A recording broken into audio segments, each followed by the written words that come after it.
here I have given the example for finding minimum value, maximum value and mid value from the given three numbers.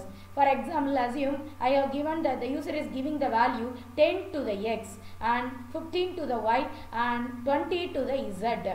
So now I am going to check the condition. I already explained that. First I am assuming x is the x contain minimum value. So I am comparing the x value with the y value and z value. So that's going here. That is, x value is compared with y value and again x value is compared with the z value. So if it is minimum when compared to the y and z, yes, 15 is greater than 10 as well as 20 is greater than 10. So what is the minimum value? X is the minimum value. So I go from this I go find out what is the minimum value. After that, after finding the minimum value, I have to find out what is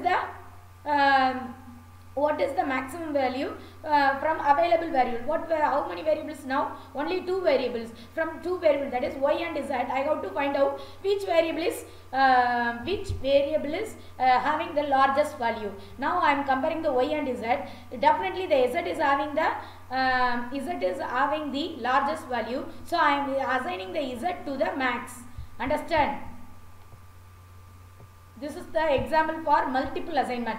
First the x will be assigned to the min and y is assigned to the mid and the z value is assigned to the max. Okay. So the next case. Second case is in this by seeing this three value, I can told that y contain the minimum value. So first I am comparing this. That is here first I am assuming the x is the x contain the minimum value. So x value is compared with the y value and the z value, but the condition is first condition itself false. So it won't evaluate the condition. If the first condition is false, it won't go for evaluation of second condition. So it will go for the next loop. That is, next I am assuming that is y value is a minimum value. Okay, I am assuming y value is a minimum value. So y is compared with the x and z. Now the condition is true in both cases. So I found that y is the minimum value. So next I have to find out which z or x, which one is contain the maximum value, x or z, which one contain the maximum value. For that I need to do one more comparison. Okay, then the final cases. Yes, or x is in the first case I am assuming that x contain the minimum value. So x is compared with the y and z. Second case, suppose the x is not contain the minimum value, means I am assuming y is contain the minimum value. So the y is compared with the x and z. Second case, suppose the y is not contain the minimum value, means we can easily predict the x is contain the minimum value. So in this case no need for comparison.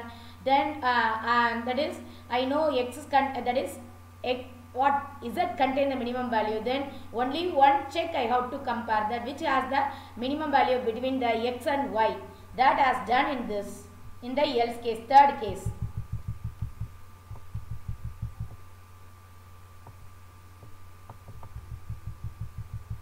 Then storing condition I already explained. Storing condition means if the condition is you are going to some elaborate condition, you are going to use in the repeated manner, no need to type and waste your time. You can store the particular condition in one name and you can make use of whenever you want to write those conditions in that name. You can invoke the name, that is a named conditions. Then this program I am going to explain. This is the example for the nested if statement. This is example for the nested if statement. So here I have combined these. Initially I have actually we have seen this program without using the nested if. Now we are going to make use of the nested if, and as well as these conditions are given. These two conditions are given separately. Now I have combined these two conditions. Okay, suppose the user is entering the value less than 0, it will print invalid entry. Suppose the user is giving above 999 mean, also it will invert. Or condition, you know it, that is first condition. Suppose if I am entering -3 means, what is the rules for the or condition? Or condition means, that is, if the first condition is evaluated false, then it will go for the second condition. Okay, if the first condition is true, then it won't go for the evaluation of second condition. It's a time saving component. Okay, then so here in this I have given this. Suppose user is entering -1. -1 is less than 0. So it is true. It won't go for evaluation of this conditions. So then I am entering, I am giving the value of 1000. 1000 less than 0. This condition is false. So this condition is false means then only it will go for evaluating the second condition. So in this case it is true. So it will print invalid. Suppose I am entering num equal to 9. Okay, see this. Else only, if both conditions are not satisfied, then only it will move to the else part. Else part, suppose these conditions, these two in these two conditions, any one of the condition is satisfied, it will immediately, I can use the break statement here. If I use the break statement, it will immediately come out of the loop. It won't check for the else condition also. Okay, so in this case, if the two conditions fails, it will go for execution of else statement. In this else statement, I am comparing this. Suppose the user is entering the value 0 to 9 means it will print single digit number. Else it will print, it will check whether the user has entered 10 to 99. It will print 2 digit number. Else it will print 3 digit number. This is the example for the nested if statement. Then we go for the looping statement.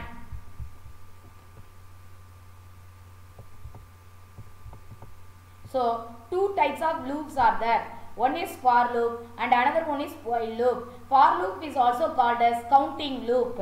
While loop is also called as conditional loop. If condition is true, it will execute. Okay, then I already told core, what is core data type? The core data type numbers, sequences and the sets, okay, and the mappings.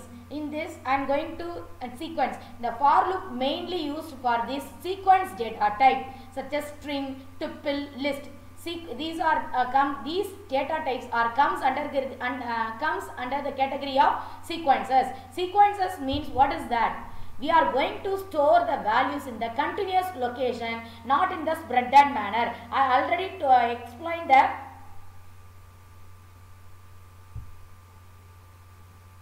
I already explained the concept for you. I already explained the concept, that is string, tuple, okay, string, tuple, list means string, tuple, list means it's going continuously store the value in the group of values are stored in the continuous location, not in the spreaded manner. Okay, so mainly to process the sequence item, that is string, tuple, list, we are going to make use of the for loop. For loop is used to access the sequence items.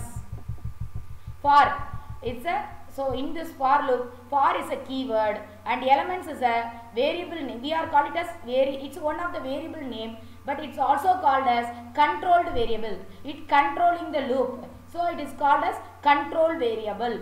Okay, the default value of end is, you know, why that is in the print statement we are utilizing that. The default value of the end variable is new line character.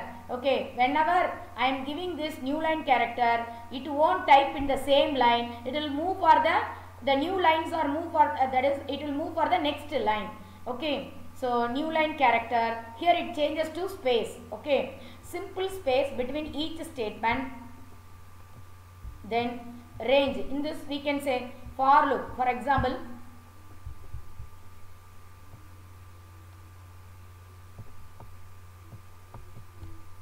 for loop, it's a syntax for the for loop. For loop variable name. Variable name or control variable we call it as in sequences. Sequences may be string, list, tuples. Okay. Then what are the statements to be repeated? Okay, execute.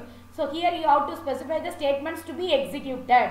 Okay, then this is the example. This example is add 2 with each element. Okay, for example, the location 3000 contain the 10. I already told.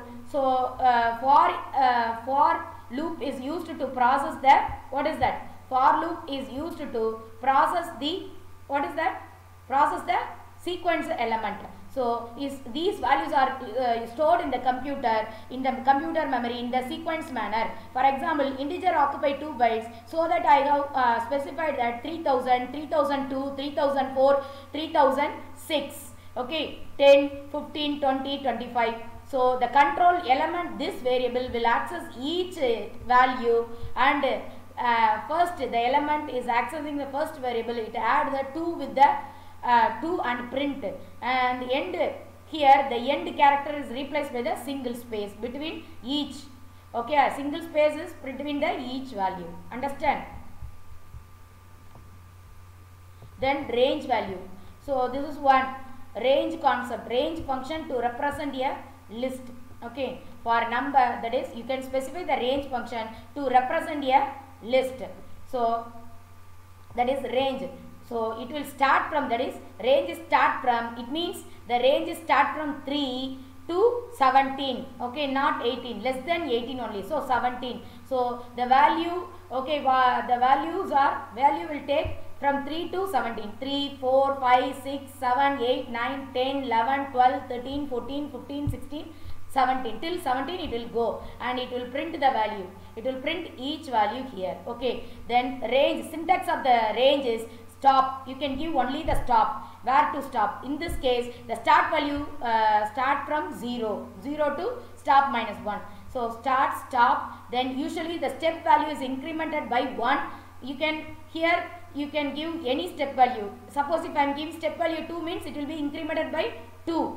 Okay. Then you can give minus condition also. You can decrement the values also by giving minus 1, minus 2, etc. Then here they have given some example. Here they have not given the start value. So it start from 0 to 6. Okay. Here the stop value is given. So it will print 5 to 11. Here the step value also given. So it will add the 2. It will increment 2 with each value. 5 plus 2, 7. Okay. 5 plus 2, 7. 7 plus 2, 11. 11 plus 2. 9 plus 2, 11, like this. Then start value, stop value, but the stop value is minimum, so there is no value printed here. Here it is a decrementing. We are decrementing 10 till reaches the 5. Okay, minus 1 means, that is minus 1, 9, 10, 9, 8. It will go under reverse case. Understand? Then for loop. This is the for loop. It will vary from, you tell that it will vary from 15 to 20. So 15 to 20 I am going to find out, that is 15. First case the I value is 15. So it will print I value, the end space is space. So it will print cube number. This is cube of number. I value is 15. End space, it will give the space, and each value is printed. Then 15 power 3. What is the 15 power 3? It will be printed here. It will go till reaches the 20. Understand? This is the for loop case. Then in this case they are finding the square root. Square root means you already know. For I value it will vary from 1 to 9. So but the step value will be incremented by 2. 1. First it will do the 1 power, that is square root of 1. Then it will go for the square root of 3. Then it will go for the square root of 5. It will be go like this. Understand? Then we will go for the while loop.